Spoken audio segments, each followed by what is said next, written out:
The dust cloud rising behind the stagecoach looked like a brown curtain being drawn across the Montana horizon, and Eleanor Hartwell pressed her gloved hand against the window as she caught her first glimpse of Copper Ridge in the distance, a collection of weathered buildings that seemed to huddle together against the vast emptiness of the territory.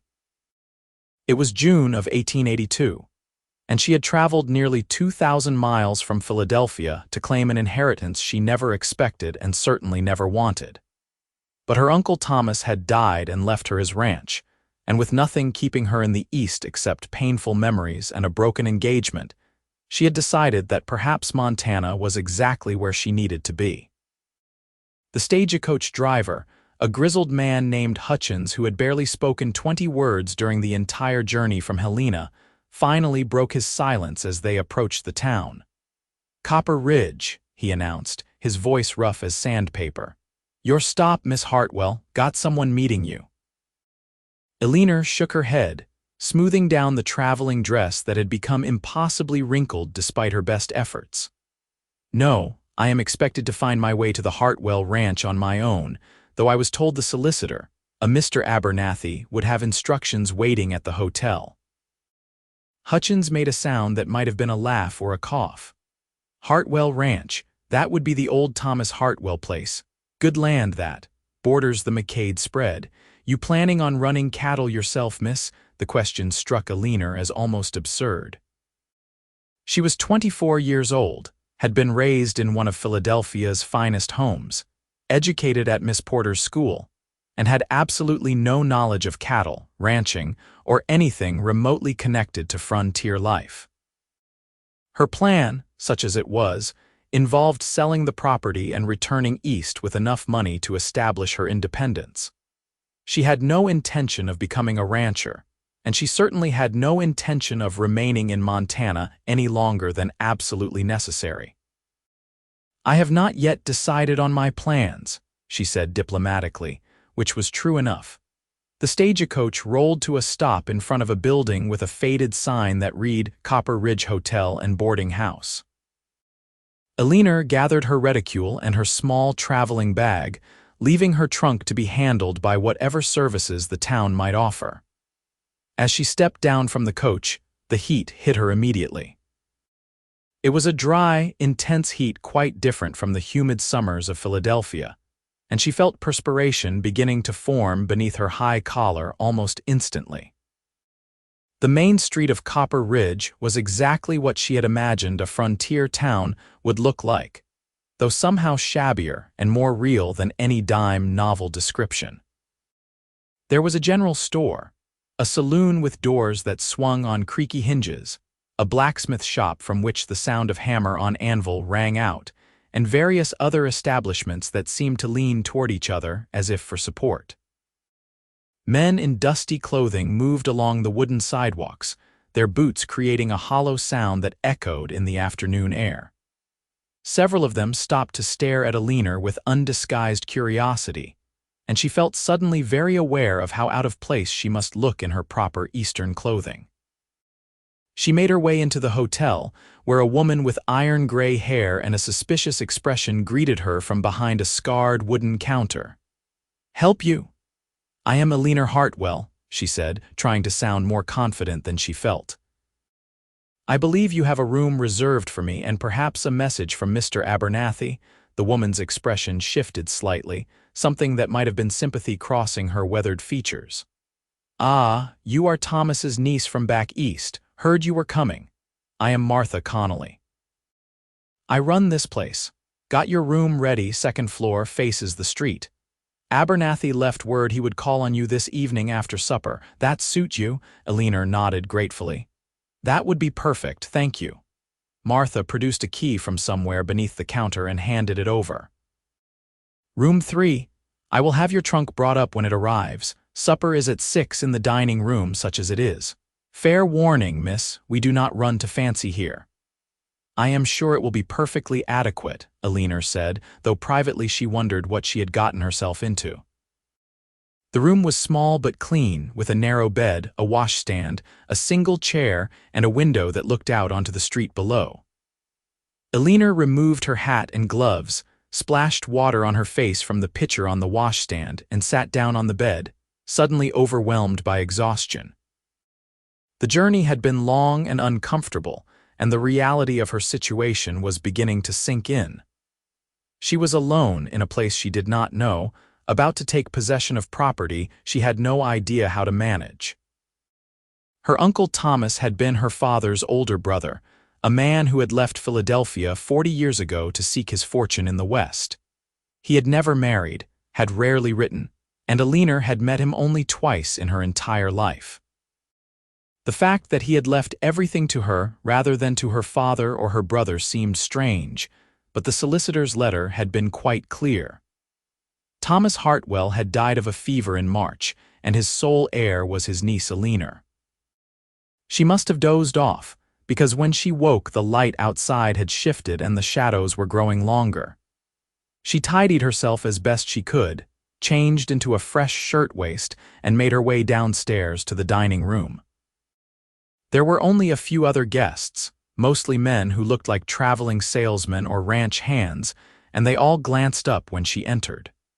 Eleanor took a seat at a small table near the window and waited. Martha appeared with a plate of beef stew, fresh bread, and coffee so strong it could probably strip paint. "Abernathy sent word he will be along shortly," she said, setting the plate down with a thump. "Eat up. You look like you could use it." The stew was actually quite good, and Eleanor discovered she was hungrier than she had realized. She was mopping up the last of the gravy with a piece of bread when a thin man in a slightly rumpled suit entered the dining room and made his way to her table. "Miss Hartwell, I am Gerald Abernathy. I handled your uncle's affairs." He sat down without waiting for an invitation and pulled a sheaf of papers from a leather satchel. "I trust your journey was not too arduous." "It was long, but I am here now," Eleanor said. "I am very eager to understand the details of my inheritance." Abernathy shuffled through his papers, clearing his throat. "Yes, well, it is fairly straightforward. Your uncle owned approximately 800 acres of prime grazing land about 3 miles west of town. The property includes a ranch house, a barn, various outbuildings, and approximately 200 head of cattle. There is also a modest sum in the bank, roughly $2,000, which should be sufficient to cover operating expenses for several months." Eleanor's head was spinning. 800 acres, 200 cattle, these were numbers that meant nothing to her. "I see, and the property is currently unoccupied?" "Well, no, not exactly." Abernathy looked uncomfortable. "Your uncle employed several ranch hands, and they have continued to maintain the place since his death, pending your arrival. There is a foreman, Jeb Daniels, who has been running the day-to-day operations. He is expecting you." This was news Eleanor had not anticipated.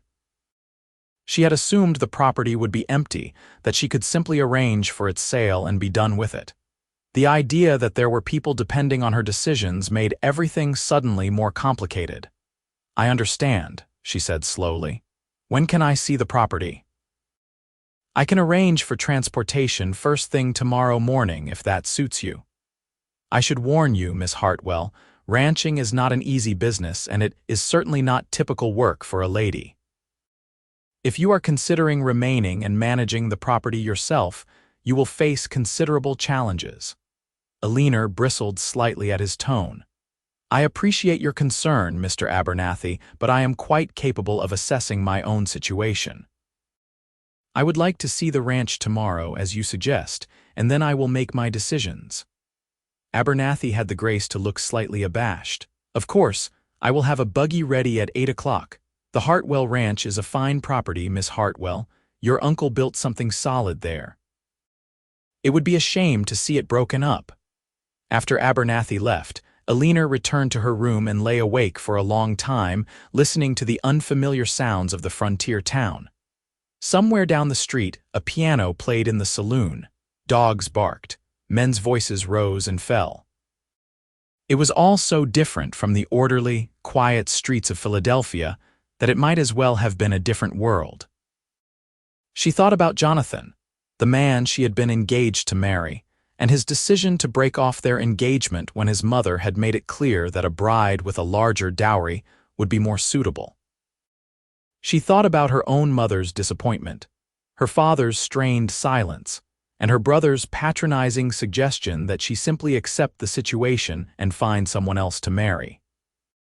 The inheritance had come at exactly the right moment, offering her an escape from a life that had suddenly become unbearable. Tomorrow she would see the ranch. Tomorrow she would begin to understand what her uncle had left her. And tomorrow she would start making plans for her future, whatever that might be. The buggy that Abernathy had arranged was waiting outside the hotel when Eleanor came down the next morning, and the lawyer himself was there to drive it.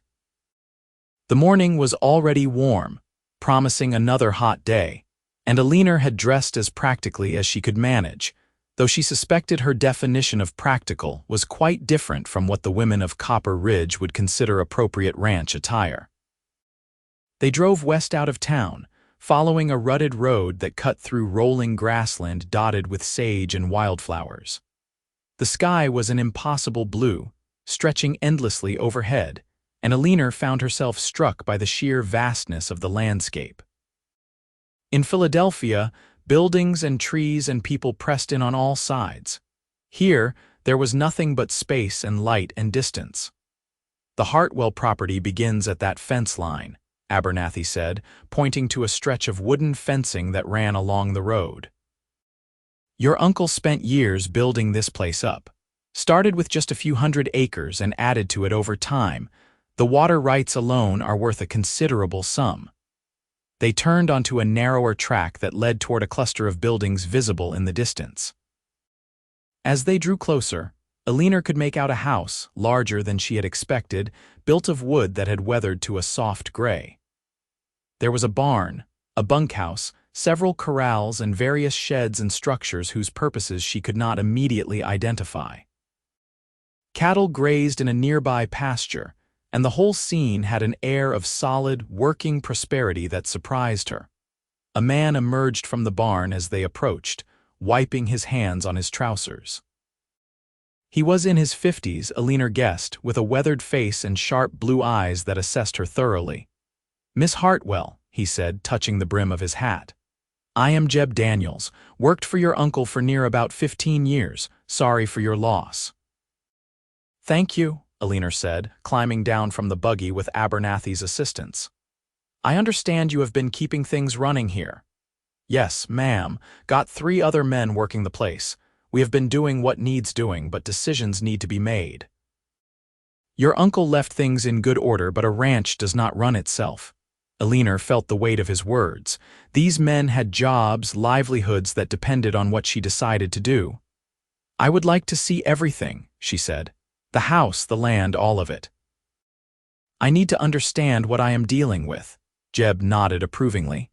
"That is a sensible approach. Come on, I will show you around." The next hour was a whirlwind of information that Eleanor tried desperately to absorb. Jeb showed her the cattle, explaining breeding schedules and market prices. He showed her the hay fields, the equipment, the water sources that made the property valuable. He introduced her to the other ranch hands, taciturn men who regarded her with barely concealed skepticism. And finally, he showed her the house itself. It was surprisingly comfortable inside, furnished simply but well. Her uncle had clearly lived here for many years, and there was a sense of permanence to the place that touched something in Eleanor. The main room had a large fireplace, comfortable chairs, and shelves lined with books. The kitchen was well equipped. There were 3 bedrooms, all modest but adequate. It was a home, she realized, not just a house. "Your uncle was a good man," Jeb said quietly as they stood in the main room. "Fair to his workers, honest in his dealings. This ranch meant everything to him. He built it from nothing." "Why did he leave it to me?" Eleanor asked suddenly. "He barely knew me. Why not sell it himself or leave it to someone who could actually run it?" Jeb was quiet for a moment. "He talked about you sometimes, especially toward the end. Said you were smart, said you had spirit. I think he hoped you might want something different from what your life back east could offer. He knew what it was like to want to escape expectations." Eleanor felt tears prickling at her eyes and blinked them back firmly. I do not know the first thing about running a ranch. That is what you have got me for, Jeb said. If you decide to stay, if you decide to give it a try, I can teach you what you need to know, but I won't lie to you, Miss Hartwell. It is hard work and it is not what you are accustomed to. You would have to be willing to get your hands dirty, to make tough decisions, to earn the respect of people who are not going to automatically give it just because you own the property. Before Eleanor could respond, the sound of approaching horses drew their attention. Through the window, she could see two riders coming up the track toward the house. Jeb's expression shifted slightly, something that might have been amusement or exasperation crossing his face. That would be Cole McCade from the neighboring spread, he said.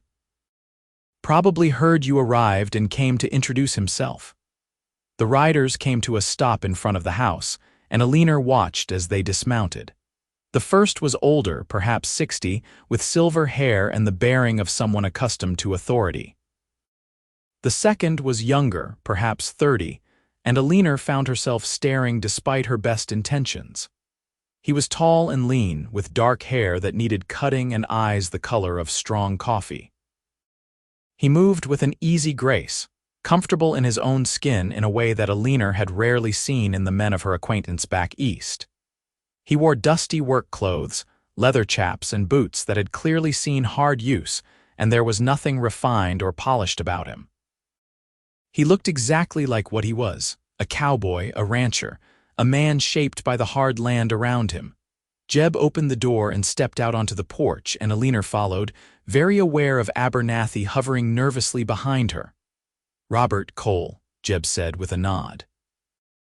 This is Miss Eleanor Hartwell, Thomas's niece from Philadelphia. Miss Hartwell, this is Robert McCade and his son Cole. They own the ranch that borders your property to the north. Robert McCade stepped forward and removed his hat. Miss Hartwell, pleased to make your acquaintance. Your uncle was a good neighbor and a good friend. He will be missed. Thank you, Eleanor said. That is kind of you to say. Cole McCade had removed his hat as well, and up close, Eleanor could see that his eyes were even darker than she had first thought, almost black, and they were studying her with frank curiosity. Welcome to Montana, Miss Hartwell, he said, and his voice was deeper than she had expected, with a slight drawl that suggested he had been born somewhere further south. I hope you are finding everything to your satisfaction. I have only just arrived, Eleanor said, but it seems my uncle built something quite substantial here. He did indeed, Robert McCade said. This is fine land, some of the best grazing in the territory. I hope you are planning to continue operating the ranch. It would be a shame to see it sold off. Eleanor felt everyone's eyes on her and chose her words carefully. I have not yet made any firm decisions. I am still assessing the situation. Something flickered in Cole McCade's eyes, but his expression remained neutral.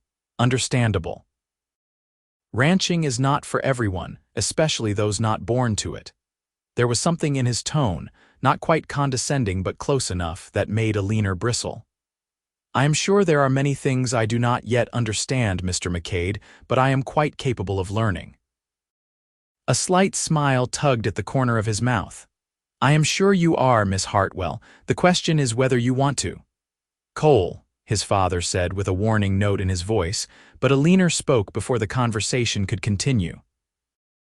I appreciate you coming by to introduce yourselves, she said coolly. I am sure we will be seeing more of each other if I decide to remain. Now, if you will excuse me, I have a great deal to attend to. It was a clear dismissal, and Robert McCade seemed to recognize it. He replaced his hat and nodded. Of course. If you need anything at all, Miss Hartwell, please do not hesitate to call on us. We are neighbors, after all. Cole McCade was slower to replace his hat, and his eyes remained on Eleanor for a moment longer than was entirely comfortable. Good luck with your decisions, Miss Hartwell, he said, and then he turned and walked back to his horse with that same easy, confident stride. Eleanor watched them ride away, very aware that her heart was beating faster than normal and telling herself firmly that it was simply irritation at his presumptuous attitude. "You will have to forgive Cole," Jeb said beside her. "He can be a bit blunt, but he is a good man and a fair neighbor. He and your uncle got along well." "I am sure he is perfectly pleasant," Eleanor said in a tone that suggested she thought nothing of the kind. "Now, Mr. Daniels, I need to understand more about the financial situation. How much does it cost to operate this ranch, and what kind of income does it generate?" They spent the rest of the morning going over the books, and by the time Abernathy drove Eleanor back to town, her head was spinning with figures and information. The ranch was profitable, though not extravagantly so. The margins were tight, and a bad season or a drop in cattle prices could quickly turn prosperity into struggle.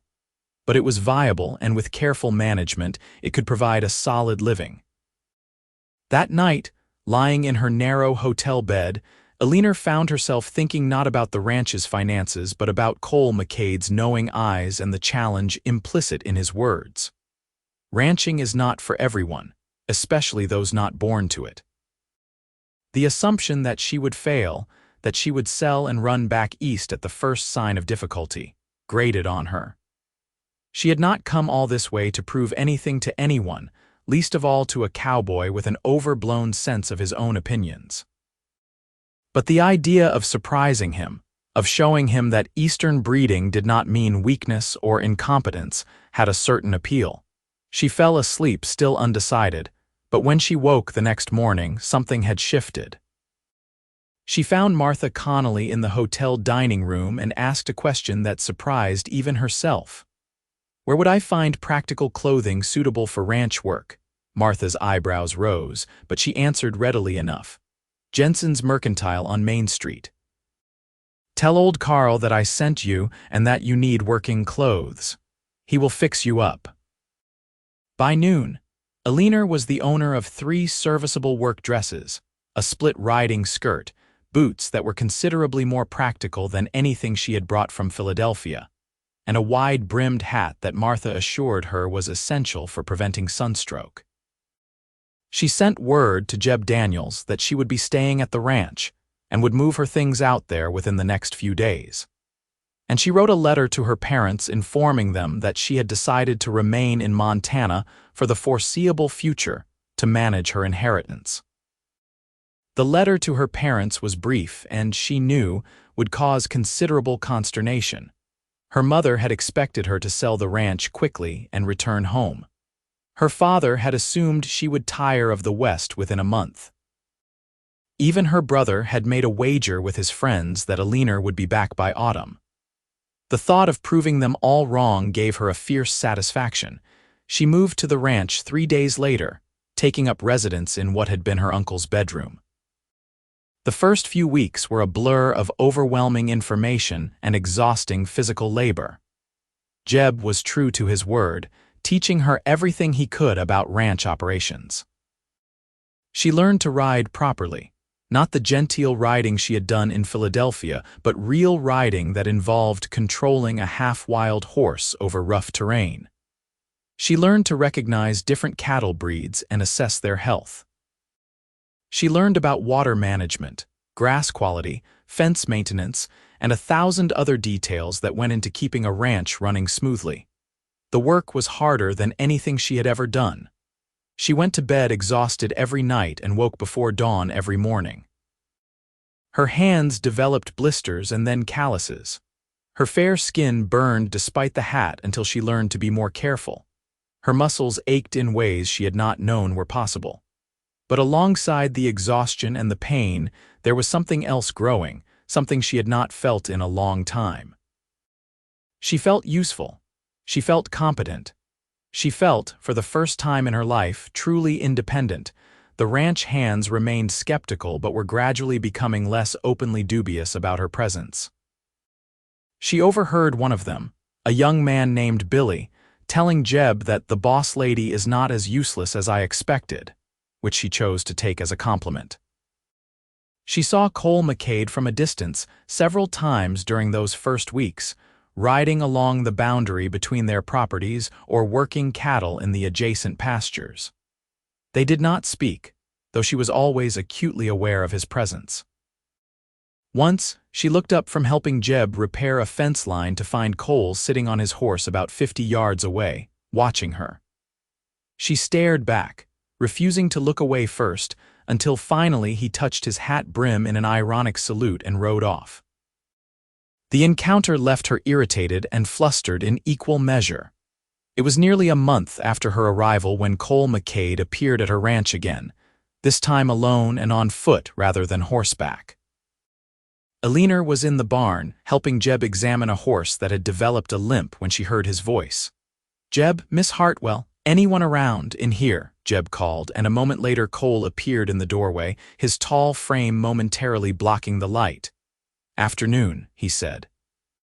"Sorry to interrupt, but we have got a situation you should know about. Found about 20 of your cattle mixed in with mine in the north pasture. Looks like there is a break in the fence line up there. I have got my men separating them out now, but you are going to need to get that fence repaired pretty quick or you will lose more." Eleanor straightened, very aware that she was dusty and disheveled and probably smelled of horse. "Thank you for letting us know. Jeb, can you handle this?" "I will take Billy and head up there right away," Jeb said, already moving toward the barn door. "Might take most of the afternoon to round up the strays and fix the fence." "I can help," Cole said. "4 of us will get it done faster than 2. "I will come as well," Eleanor said firmly. "I need to learn how to handle these situations." Cole looked at her for a moment and she could not quite read his expression. "It is going to be rough terrain and hard work," he said. "We will be gone for hours." "Then we should get started," Eleanor said coolly. "Unless you think I am not capable," a slow smile spread across his face, and it transformed his entire appearance. "I think you are probably more capable than you look, Miss Hartwell. Let us go see." They rode north in a group, Eleanor on a sturdy bay gelding named Copper that Jeb had assured her was reliable.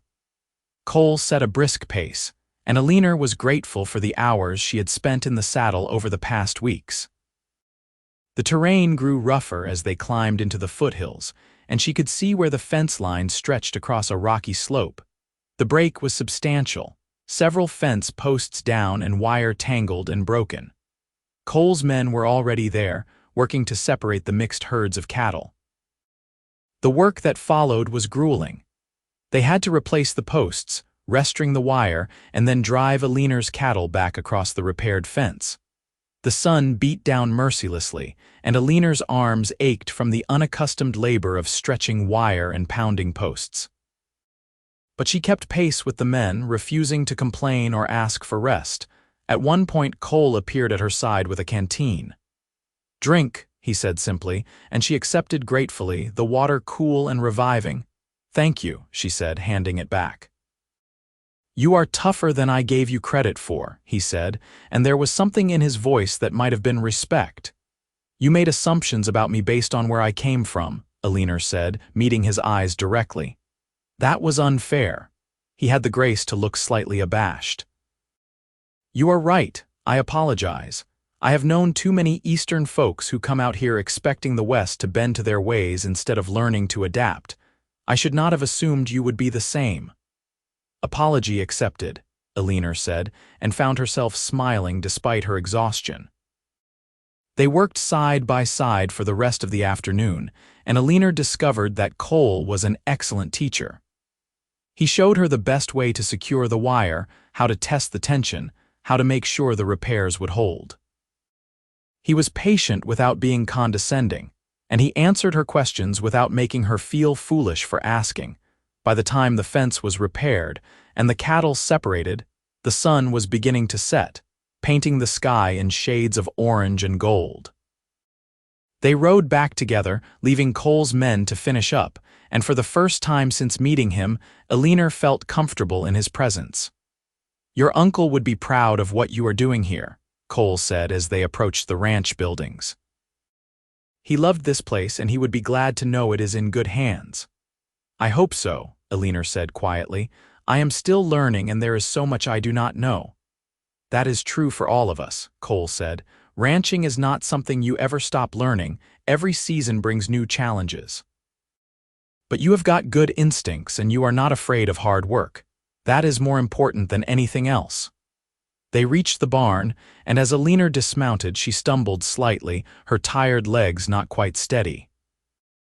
Cole was there immediately, his hand steadying her, and for a moment they stood very close, his eyes searching hers.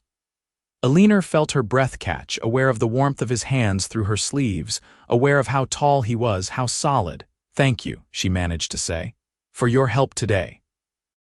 "Anytime," he said, his voice lower than usual. "We are neighbors, after all, and I suspect we might even become friends, Miss Hartwell." "Eleanor," she said impulsively. "If we are to be friends, you should call me Eleanor." His smile was slow and genuine. "Eleanor, then. And you can call me Cole."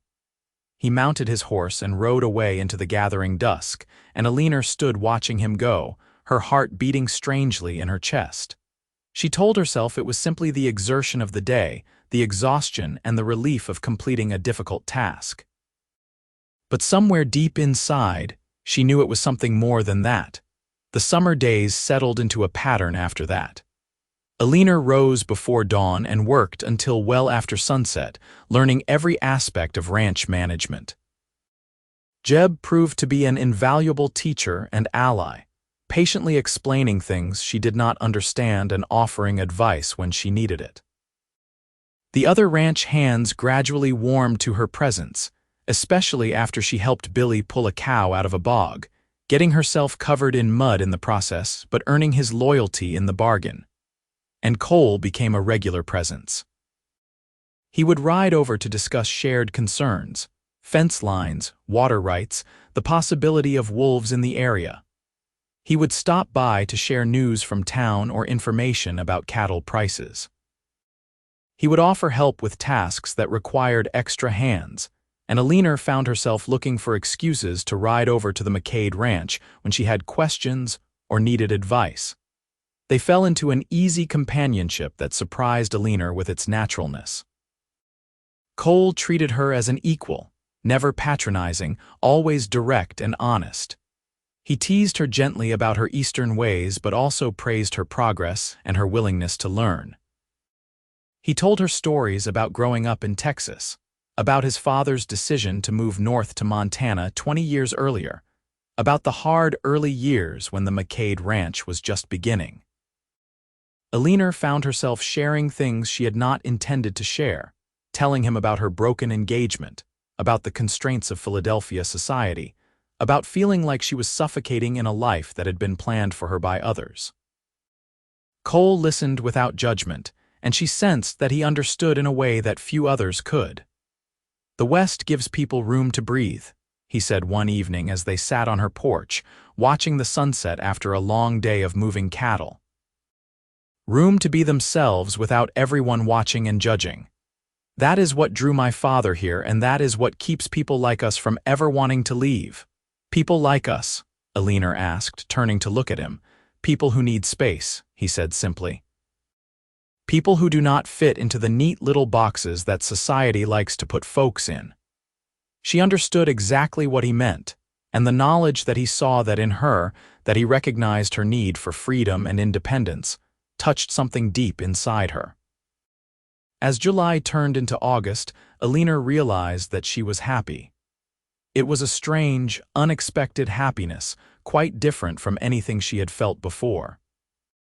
It was rooted in physical exhaustion and genuine accomplishment, in the satisfaction of seeing her herd thrive, in the respect she was gradually earning from the men who worked for her.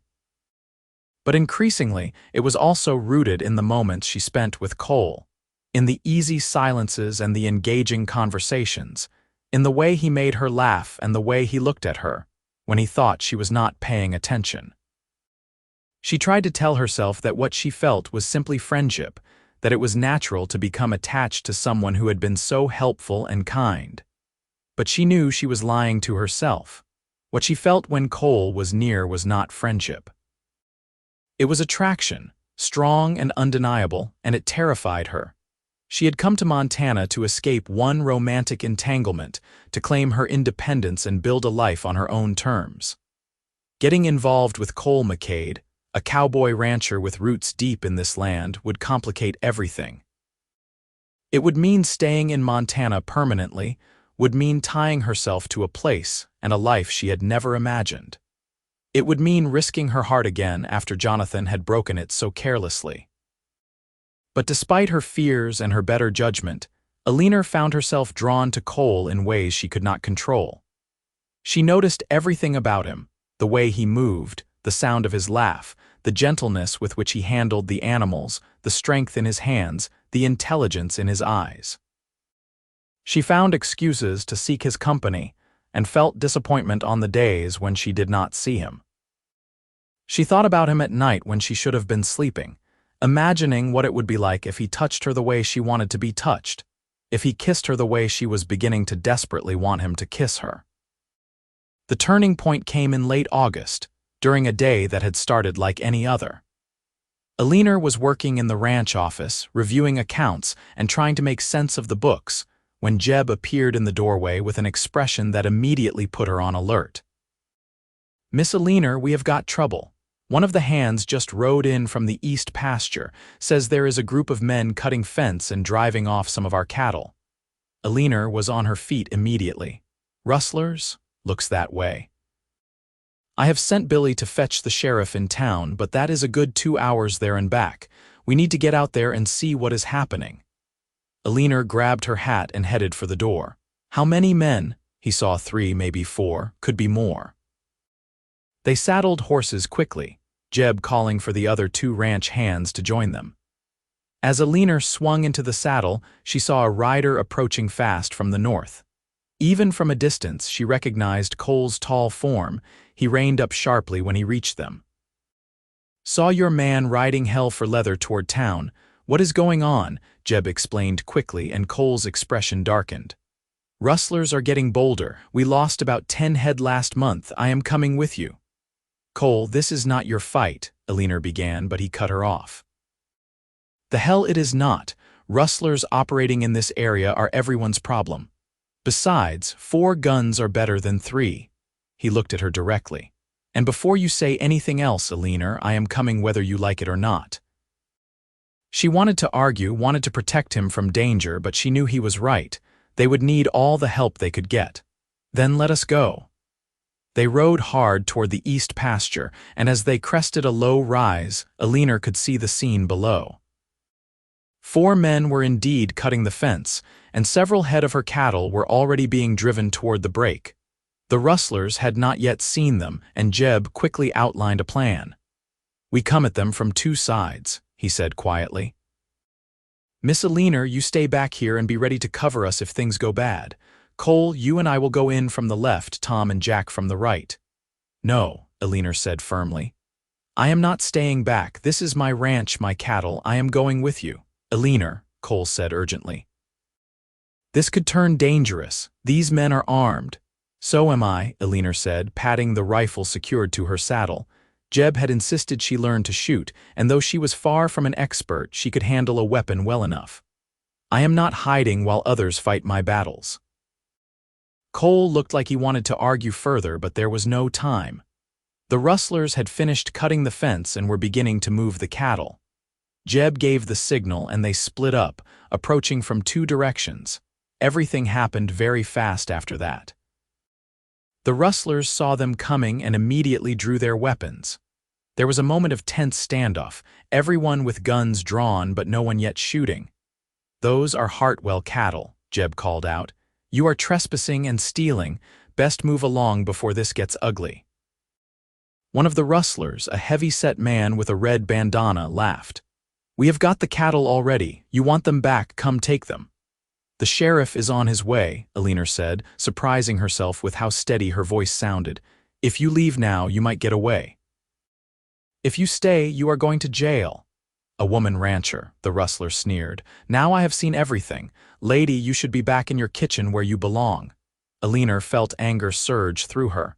"This lady owns this land and these cattle. Leave now." Instead of leaving, the rustler raised his gun, and Eleanor saw everything with terrible clarity. She saw Cole move, spurring his horse forward. She saw Jeb raising his rifle. She saw the rustler's finger tighten on the trigger. She did not think, just acted, raising her own rifle and firing. The shot went wide, which she had intended, but it was enough to startle the rustler's horse. The animal reared and the rustler's shot went harmlessly into the air. Then chaos erupted. Jeb's shot took the gun out of another rustler's hand. Cole was on the red bandana man, pulling him from his horse. The other two rustlers realized they were outnumbered and outgunned, and they wheeled their horses and fled, leaving their companions behind. The whole confrontation lasted perhaps 3 minutes, though it felt like hours. When the dust settled, two rustlers were on the ground, disarmed and looking decidedly less confident. Cole had a bloody lip where he had taken a punch, but otherwise everyone was unharmed. Eleanor felt her hands beginning to shake and gripped the reins tighter, refusing to show weakness. They tied up the two captured rustlers and waited for the sheriff to arrive. By the time he did, accompanied by Billy and 2 deputies, the sun was setting and Eleanor felt completely drained. The sheriff, a capable-looking man named Ben Crawford, took charge of the prisoners and praised Eleanor and her men for their handling of the situation. "You did the right thing, Miss Hartwell," he said. "These two have been causing trouble all over the territory. Good to finally have them in custody." After the sheriff left with his prisoners, Eleanor and her men began driving the scattered cattle back toward the ranch. Cole rode beside Eleanor, his presence steady and reassuring. "That was foolish," he said finally, his voice tight. "You could have been killed. So could you," Eleanor shot back. "So could any of us." "It is different," he said. "This is your ranch, but that does not mean you have to put yourself in danger." Eleanor reined her horse to a stop and turned to face him. "It is precisely because it is my ranch that I have to. These men work for me, Cole. I cannot ask them to take risks I am not willing to take myself. That is not how you earn respect or loyalty." He stared at her for a long moment, and then something in his expression shifted. "You are right," he said quietly. "I know you are right, but watching that rustler point his gun at you, knowing he might shoot, it made me realize something." "What?" Eleanor asked, her heart suddenly pounding. "That I care about you a hell of a lot more than I should," he said, the words tumbling out as if he could not hold them back. "That the thought of something happening to you scared me more than anything has scared me in years. Eleanor, I know this is not the right time or place, and I know you came here to be independent, not to get tangled up with a cowboy rancher, but I need you to know how I feel. I am falling in love with you. Hell, I think I have been falling in love with you since the first day I saw you, standing on your porch looking fierce and determined and completely out of place." Eleanor felt tears stinging her eyes, but they were not tears of sadness. "You think I want to feel this way?" she said, her voice shaking. "You think I planned this? I came here to escape, Cole, to be free, to build a life on my own terms. Getting involved with you complicates everything." "I know," he said. "Believe me, I know, but maybe complicated is not always bad. Maybe sometimes the best things in life are the ones we did not plan for." Eleanor looked at him, at his honest face and his patient eyes, and she felt something inside her break open.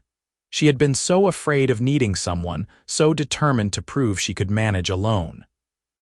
But the truth was that she did need him, not because she was weak but because he made her stronger. He challenged her and supported her and believed in her. He saw her not as she was supposed to be but as she truly was. "I am scared," she admitted. "After Jonathan, after everything that happened, I swore I would never let myself be vulnerable again." Cole urged his horse closer until they were side by side, and he reached out to take her hand. "I am not Jonathan," he said gently. "I do not care about your dowry or your social standing. I care about you, about your courage and your determination, and the way you tackle every challenge that comes your way. I love the woman you are, Eleanor, not the woman anyone expects you to be." She looked down at their joined hands, his so much larger and work-roughened than hers, and felt something settle into place inside her. "I am falling in love with you too," she whispered. "It terrifies me, but it is true." His smile was like the sun breaking through clouds. He dismounted and came to stand beside her horse, reaching up to help her down. When her feet touched the ground, he kept his hands on her waist, looking down at her with an expression that made her breath catch. "Can I kiss you?" he asked, his voice rough with emotion. "Yes," Eleanor breathed, and then his lips were on hers, gentle and tentative at first, then deeper as she responded. It was nothing like the chaste kisses she had shared with Jonathan. This was fire and need and rightness, and when they finally broke apart, both breathing hard, Eleanor knew that everything had changed. They stood wrapped in each other's arms as the stars began to appear overhead, and Eleanor felt a peace she had never known before. She had come to Montana to claim an inheritance, to escape a life that no longer fit. What she had found instead was so much more than she had ever imagined. She had found a home, a purpose, and now, impossibly, she had found love. The ride back to the ranch was quiet, both of them lost in thought, but when they reached the barn, Cole dismounted with her and followed her to the porch. "I should go," he said, but he made no move to leave. "My father will be wondering where I am." "Stay," Eleanor said impulsively. "Just for a little while. I'm not ready for you to leave yet." They sat on the porch steps together, shoulders touching, watching the moon rise over the distant mountains. Cole told her stories about the ranch, about his hopes for the future, about the life he wanted to build. Eleanor listened and shared her own dreams, amazed at how easily they fit together, how their visions for the future seemed to align without effort. "I never thought I would want to stay here," Eleanor admitted. "When I first arrived, I was planning to sell and leave as quickly as possible. Now I cannot imagine being anywhere else." "Montana has a way of getting into your blood," Cole said. "Once it does, nothing else quite measures up." "It is not just Montana," Eleanor said quietly. "It is this life, this work. It is the freedom to be myself without apology, and it is you, Cole. You have become part of what makes this place feel like home." He turned to face her, cupping her cheek with his hand. "I want you in my life, Eleanor, not just as a neighbor or a friend. I want to build something with you, a future, a family." I know it is too soon to be saying these things, but I have never been good at playing games or hiding what I feel. "It is not too soon," Eleanor said, covering his hand with hers. "I feel the same way. I am scared, but I am also more certain of this than I have been of anything in a long time." He kissed her again, slower this time, and Eleanor felt herself melting into his embrace. When they finally pulled apart, she was flushed and breathless and happier than she could ever remember being. Cole left reluctantly as the hour grew late, but not before extracting a promise that she would ride over to the McCade Ranch the next day to meet his father properly. "He already likes you," Cole assured her, "but he needs to know that you are going to be part of his son's life." Eleanor watched him ride away, then went inside to her quiet house. She lit a lamp and sat at the desk where her uncle had once sat, looking at the books and papers that represented her ranch, her livelihood, her new life. 6 months ago, she had been miserable in Philadelphia, trapped in a life she did not want. Now she was a Montana rancher, running her own property and falling in love with a cowboy. The transformation was so complete, so unexpected that it still sometimes took her breath away. The next day dawned clear and bright, and Eleanor dressed carefully in one of her better dresses before riding over to the McCade Ranch. It was larger than her own spread, with more buildings and more cattle, evidence of the 20 years the McCades had been building their operation. Cole met her at the entrance and rode beside her to the house, his pleasure at seeing her obvious in his smile. Robert McCade came out onto the porch as they approached, and his weathered face broke into a welcoming smile. "Miss Hartwell, what a pleasure. Come in, please. I have been hoping you would visit." The McCade house was comfortable and well lived in, with leather furniture and Navajo rugs and the accumulated possessions of a family that had put down deep roots. Robert insisted Eleanor join him for coffee, and they sat in the main room while Cole excused himself to check on something in the barn, leaving them alone. "My son tells me things have progressed between you two," Robert said without preamble. "I am glad of it. Cole needs a strong woman, someone who is not afraid to stand up to him when necessary. You seem to fit the bill." Eleanor felt herself blushing. "He has been very kind to me, helping me learn the ranching business." Robert laughed. "Kind is not the word I would use. Smitten, maybe. Besotted, certainly. I have not seen him this way about anyone since Sarah Pemberton broke his heart 5 years ago by marrying a banker from Denver." This was news to Eleanor, and she filed it away to ask Cole about later. "I care for him very much as well," she said. "But everything is happening very quickly." "That is the way of things out here," Robert said. "Life is too short and too uncertain to waste time. If you have found something good, you hold on to it." He paused, studying her intently. "Your Uncle Thomas was a good friend of mine. We helped each other through the hard early years. He talked about you sometimes, said he hoped you might have the courage to break free from that Eastern life and find something more meaningful. I think he would be pleased to see how things have turned out." "I hope so," Eleanor said softly. "I am trying to honor what he built here." "You are doing more than that," Robert said. "You are making it your own. That takes real courage." Cole returned then, and the three of them spent a pleasant hour discussing ranching matters, comparing notes on market conditions and strategies for the coming winter. Eleanor was struck by how comfortable she felt in their company, how naturally she fit into their world. When it was time to leave, Robert shook her hand warmly. "You are welcome here any time, Miss Hartwell. I hope we will be seeing a great deal more of you." Cole rode part of the way back with her, and when they stopped at the boundary between their properties, he pulled her close for a long, lingering kiss. "My father likes you," he said when they finally broke apart. "That is important to me." "I like him too," Eleanor said.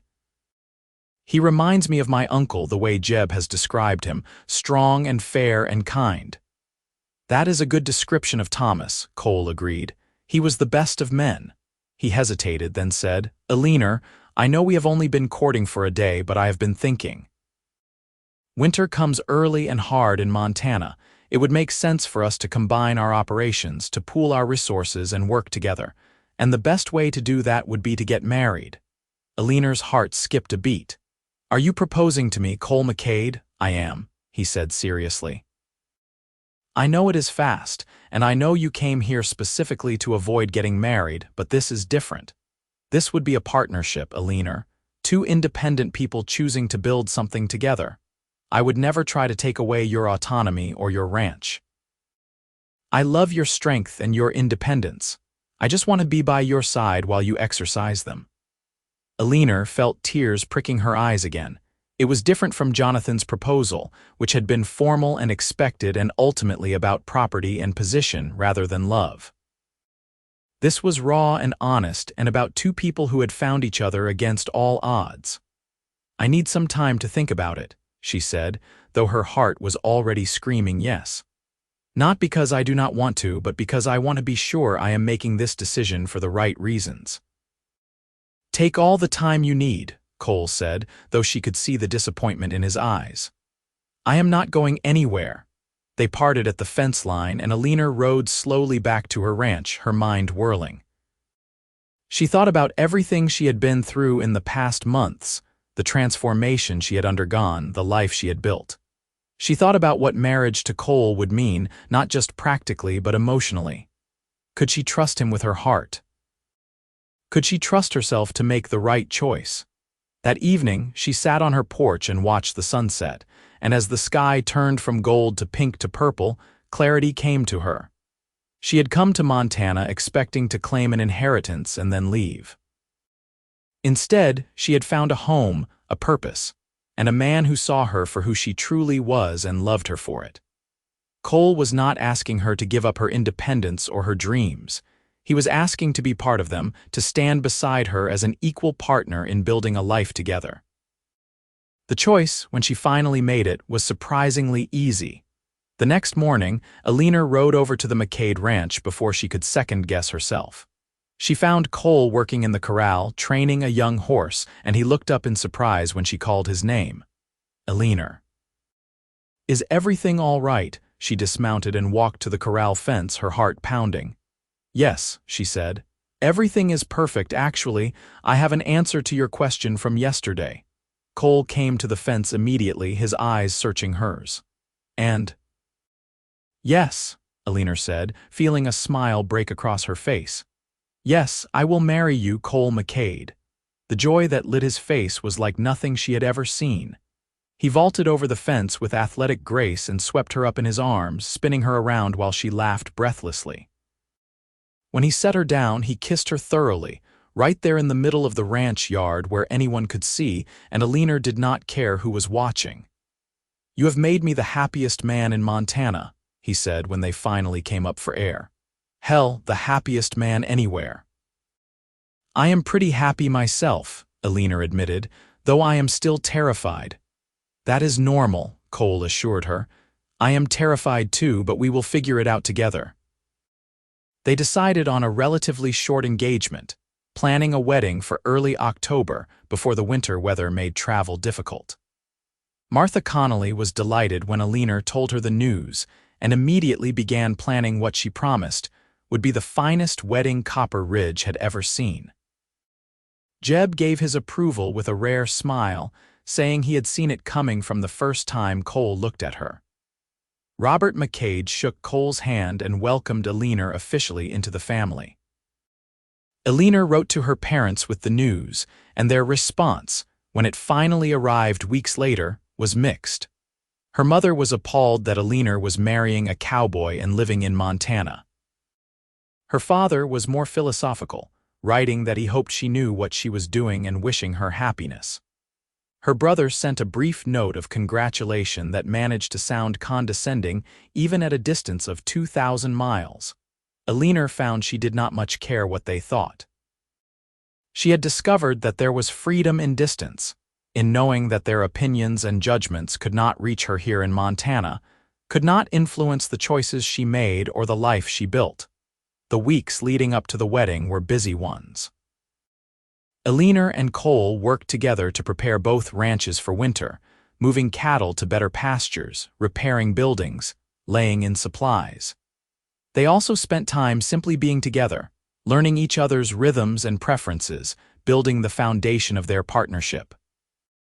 Cole took her to his favorite places on his ranch, showing her a hidden valley where wildflowers grew in profusion, a stream where the fishing was particularly good, a hilltop with views that stretched for miles. Eleanor shared her own discoveries with him, the places on her land where she felt most at peace, where the beauty of the landscape took her breath away. They talked about their future, about how they would manage 2 ranches, about whether they would live on his property or hers or divide their time between both. They discussed children, both of them wanting a family eventually, though Eleanor was grateful that Cole was in no rush. She wanted time to be just the 2 of them, to solidify their partnership before adding the complications of parenthood. The wedding took place on a perfect October day, with clear skies and the aspens turning gold on the mountainsides. The ceremony was held in the small church in Copper Ridge, with half the town in attendance. Eleanor wore a simple white dress that Martha had helped her sew, and she carried wildflowers that Cole had picked himself that morning. Cole wore his best suit, though he looked slightly uncomfortable in the formal clothing, and his eyes never left Eleanor's face as she walked down the aisle. The minister was a traveling preacher named Reverend Michaels, who came through Copper Ridge once a month, and he performed the ceremony with warmth and humor.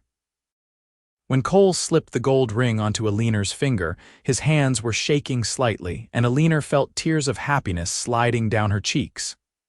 "I now pronounce you husband and wife," Reverend Michaels said with a smile. "Cole, you may kiss your bride." Cole did so enthusiastically, to the cheers and applause of the assembled guests. Eleanor laughed against his lips, feeling joy bubbling up inside her like champagne. The reception was held at the hotel, with music and dancing and more food than Eleanor had seen in one place since leaving Philadelphia. She danced with Cole, with Jeb, with Robert, with seemingly half the men in town. She accepted congratulations and well wishes from neighbors she was still getting to know. She felt welcomed and accepted in a way she had never felt in Philadelphia society. where her value had been determined by her family connections and her marriage prospects rather than by who she was as a person. As the evening wore on and the party continued, Cole pulled Eleanor aside onto the hotel porch, where the cool night air was a welcome relief from the crowded room.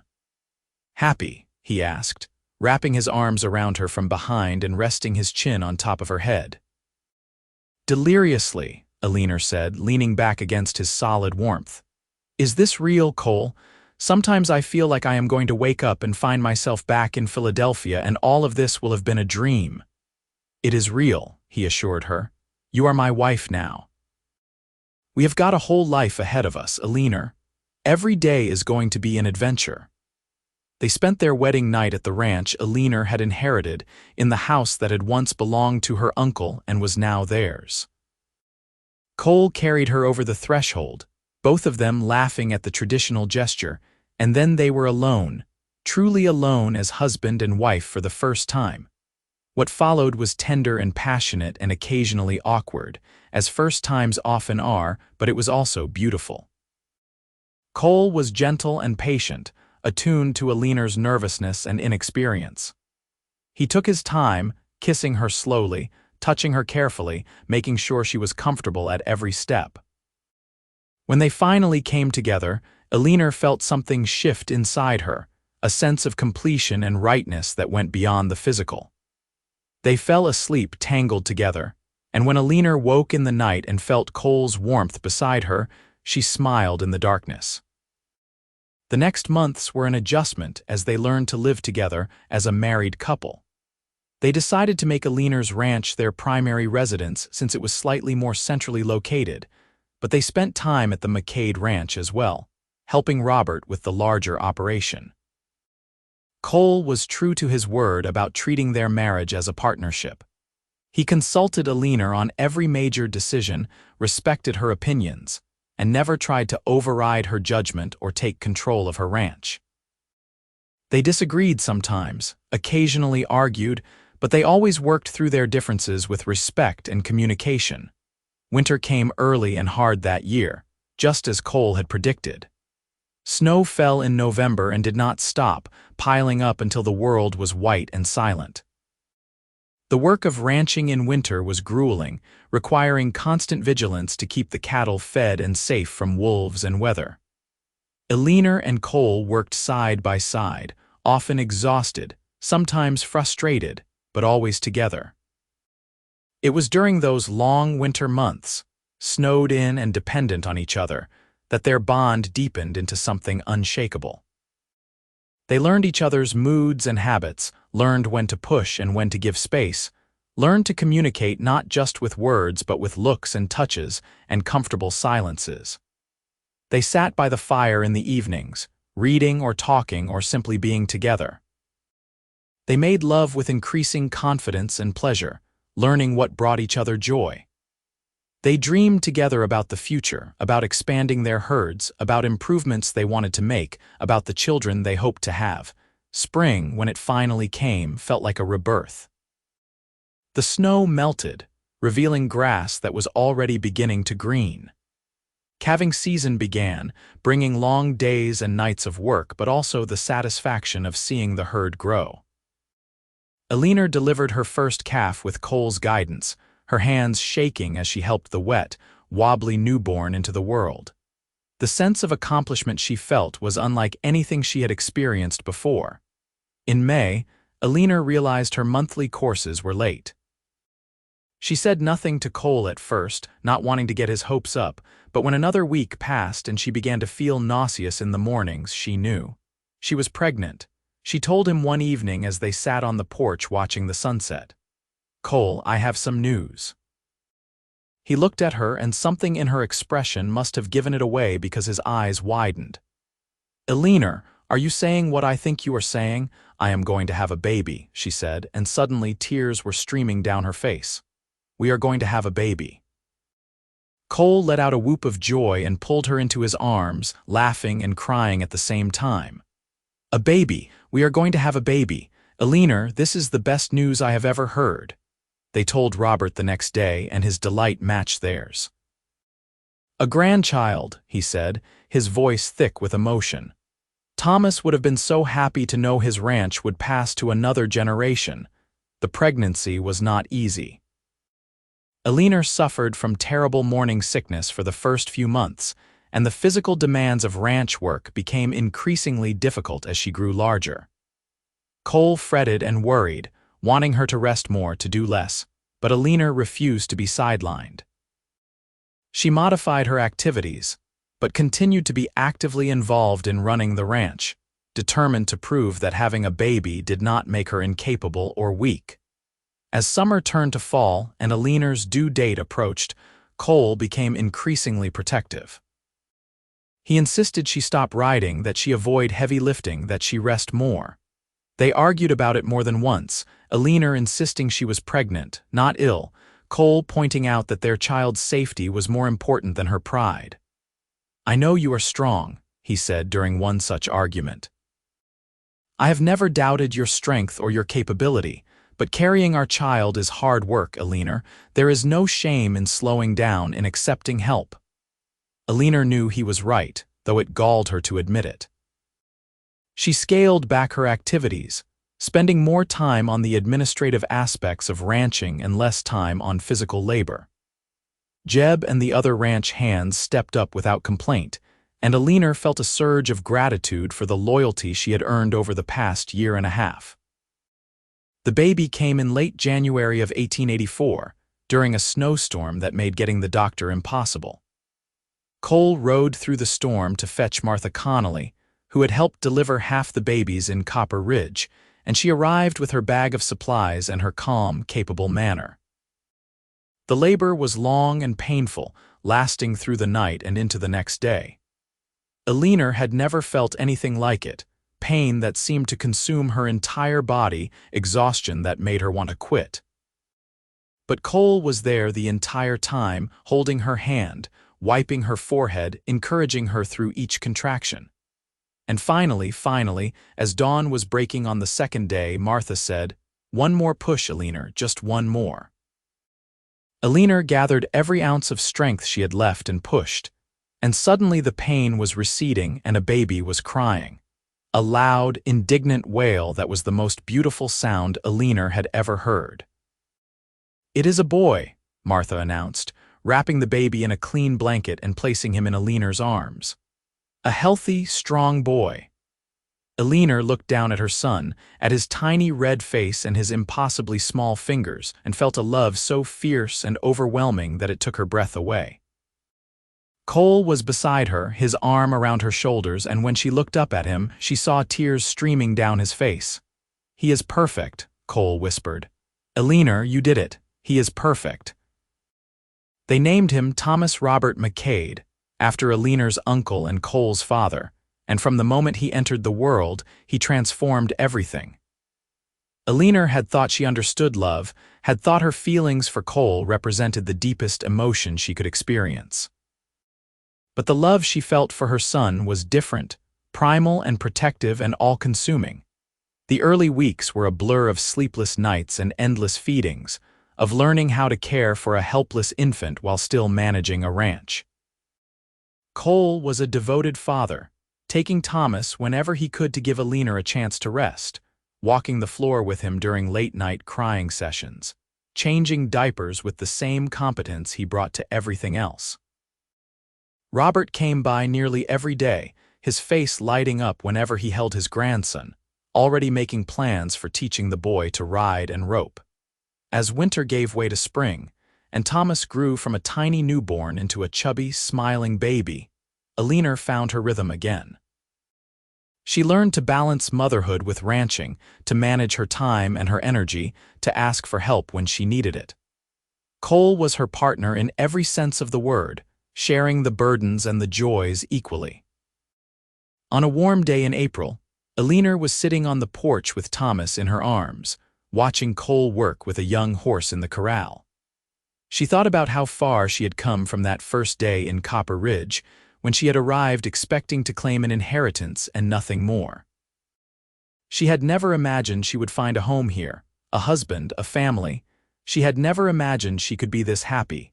Cole finished with the horse and came to join her on the porch, dropping a kiss on her forehead before sitting beside her and reaching for Thomas. "What are you thinking about?" he asked, cradling their son with practiced ease. "Just remembering the day I arrived," Eleanor said. "How lost and uncertain I felt, how determined I was not to stay." Cole smiled. "And now I cannot imagine being anywhere else," Eleanor said simply. "This is home, Cole. You and Thomas and this ranch, this life, it is everything I never knew I wanted."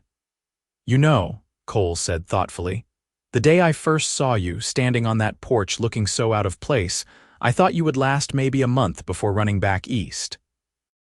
But there was something in your eyes, a determination, a fire. I was drawn to it even then." "I thought you were presumptuous and arrogant," Eleanor admitted with a laugh. "That comment about ranching not being for everyone made me so angry." "I know," Cole said ruefully. "I was trying to protect myself, I think. I could tell you were going to be trouble for my peace of mind." "Was I?" Eleanor asked, reaching over to take his free hand. "The best kind of trouble," Cole assured her. "The kind that turns your whole life upside down and makes you grateful for it." They sat together in the afternoon sunshine, their son between them, and Eleanor felt a contentment so deep it brought tears to her eyes. She had come to Montana to claim an inheritance, and she had found so much more. She had found her strength, her independence, her purpose. And she had found love, the real, honest, complicated kind that came from truly knowing another person and choosing them anyway. The years that followed were not always easy. Ranching was hard work, with setbacks and challenges that tested them constantly. There were years of drought when the grass turned brown and the cattle struggled. There were harsh winters that took a toll on the herds. There were market fluctuations that affected their income. There were injuries and illnesses and the 100 other difficulties that came with frontier life. But there were also triumphs. They expanded their operations, adding land and increasing their herds. They became respected members of the community, known for their fairness and their willingness to help neighbors in need. They weathered every storm together, their partnership growing stronger with each challenge they overcame. Thomas grew from a baby into a toddler into a bright, energetic boy who loved the ranch as much as his parents did. He learned to ride before he could read, learned to rope cattle before he started school. Cole was a patient, loving father, teaching his son everything he knew about ranching while Eleanor made sure the boy also received a solid education. When Thomas was 3, Eleanor became pregnant again. This time the pregnancy was easier, and in the fall of 1887 she gave birth to a daughter they named Sarah, after Cole's grandmother. Sarah was different from Thomas, quieter and more contemplative, but just as clearly a child of Montana.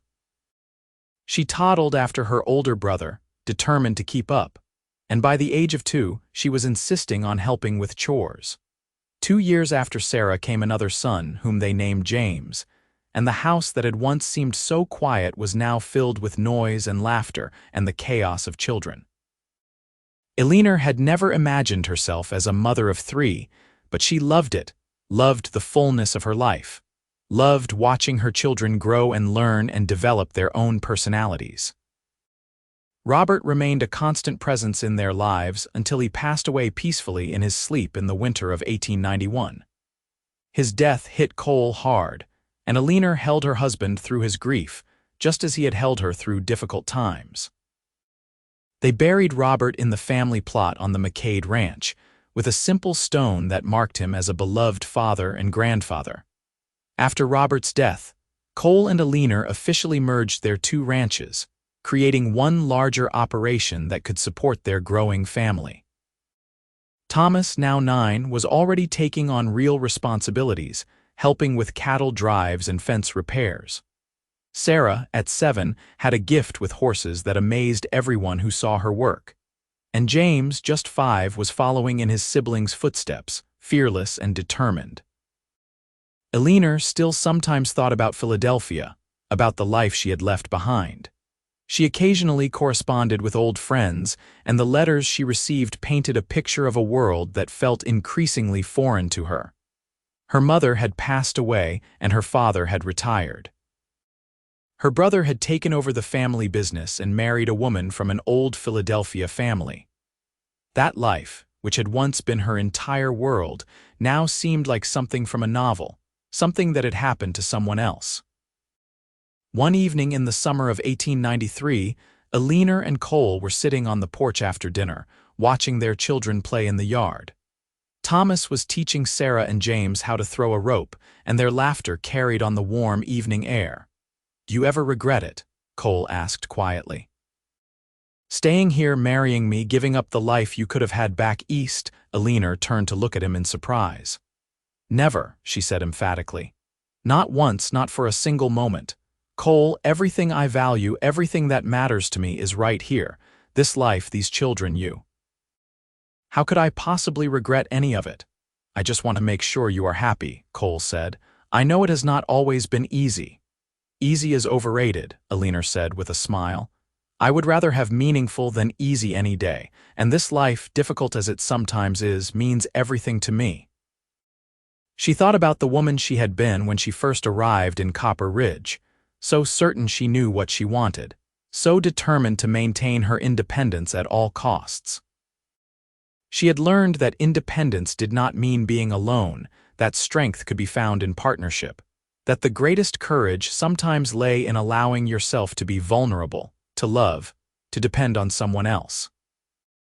"I love you," she said to Cole, the words as true and heartfelt as the first time she had said them. "I love the life we have built together. I love who I am when I am with you." Cole pulled her close and they sat together as the sun set over the mountains, turning the sky to gold and pink and purple. Their children played in the yard, safe and happy and loved. The ranch spread out around them, a testament to years of hard work and dedication. And Eleanor felt, as she always did in these moments, profound gratitude for the inheritance that had brought her here, for the cowboy who had made her reconsider everything, and for the life they had built together. The years continued to pass, bringing new challenges and new joys.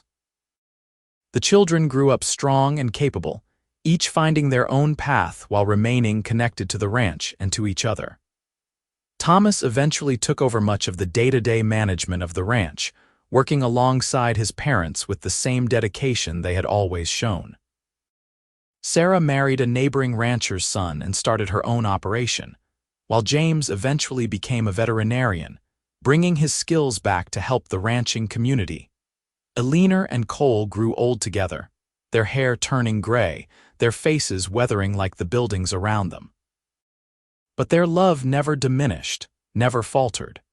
If anything, it deepened with time, enriched by shared experiences and shared memories, by the knowledge that they had built something lasting and meaningful together.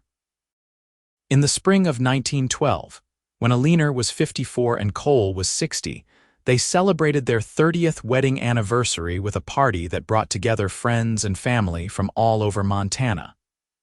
Their grandchildren ran through the yard where their own children had once played. The house echoed with laughter and music, and when someone proposed a toast, asking Cole to share the secret of their long and happy marriage, he stood and looked at Eleanor with the same love she had seen in his eyes on their wedding day. "The secret," he said, "is simple. I married my best friend, my partner, my equal.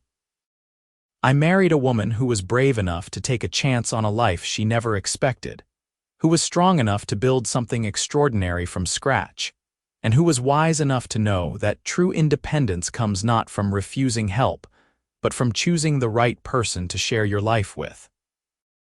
Eleanor, you made me reconsider everything I thought I knew about love and partnership. You have been my greatest adventure, and I would do it all again in a heartbeat." Eleanor felt tears streaming down her face as the room erupted in applause. She stood and went to Cole, and he pulled her into his arms, holding her close as he had held her 1,000 times before. "I would do it all again, too," she whispered against his chest. "Every single moment." They danced together that night, surrounded by the life they had built, the family they had created, the legacy they would leave behind.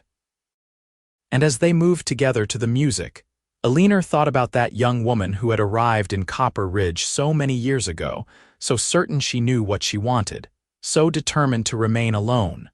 That woman had been wrong about so many things. She had not needed to claim just an inheritance. She had needed to claim a life, a love, a future that was richer and more fulfilling than anything she could have imagined. The cowboy next door had not just made her reconsider her plans. He had made her reconsider everything about who she was and who she wanted to be. And in the end, that had made all the difference. Eleanor and Cole continued to live on the ranch for many more years, eventually transitioning into a well-earned semi-retirement as their children and grandchildren took over more of the daily operations. They spent their days together, tending a garden, riding through the land they loved, sitting on the porch and watching the sun set over the mountains. They held hands like newlyweds, laughed at old jokes, and told stories about the early days to grandchildren who listened with wide eyes. When Cole finally passed away in the winter of 1925, just shy of his 73rd birthday, Eleanor was beside him, holding his hand as he slipped peacefully away. She grieved deeply, feeling the loss of her partner, her love, her best friend. But she also felt gratitude for the 43 years they had shared, for every moment of joy and struggle and triumph they had experienced together. Eleanor lived for another 8 years, remaining on the ranch she loved, surrounded by family. She saw Montana change and modernize, saw the old frontier ways gradually give way to the 20th century. But the ranch endured, passed down through generations, a testament to what one determined woman and one patient cowboy had built together. When Eleanor passed away peacefully in her sleep in 1933, at the age of 75, she was buried next to Cole on a hillside overlooking the ranch, with a view of the mountains she had come to love. On her gravestone, beneath her name and dates, her children had inscribed a simple epitaph that captured the essence of her remarkable life. She came to claim an inheritance. She found a home, a love, and a legacy that endures. The ranch continued on, managed by Thomas and eventually by his children and their children after him. Sarah's descendants became successful ranchers in their own right. James's veterinary practice served the community for decades. And all of them, every child and great-grandchild, grew up knowing the story of Eleanor Hartwell, who had traveled from Philadelphia to claim an inheritance, and had found instead a love that changed everything. The story became family legend, told and retold around dinner tables and campfires, a reminder of courage and determination and the unexpected ways that life can surprise us. It was a story about taking chances, about being willing to reconsider everything you thought you wanted, about having the strength to embrace a life that was completely different from what you had planned. But most of all, it was a love story. A story about two people who found each other against all odds, who built a life and a love that endured through every challenge, who created a legacy that stretched far beyond their own lifetimes. It was a story about the transformative power of love, about how one person can change your entire world if you are brave enough to let them. And on warm summer evenings, when the sun set over the Montana mountains painting the sky in shades of gold and rose, you could almost imagine you saw them there, Eleanor and Cole, sitting on the porch of the old ranch house, their hands joined, their hearts forever intertwined, their love as enduring as the land they had claimed together. The inheritance Eleanor Hartwell had come to Montana to claim had been land and cattle, buildings and bank accounts. But what she actually inherited was so much more. She inherited freedom, independence, strength, and purpose. She inherited a home and a family and a love that defined her life. And in the end, that inheritance, the one she never expected, the one she almost did not claim, was worth more than all the gold in the West.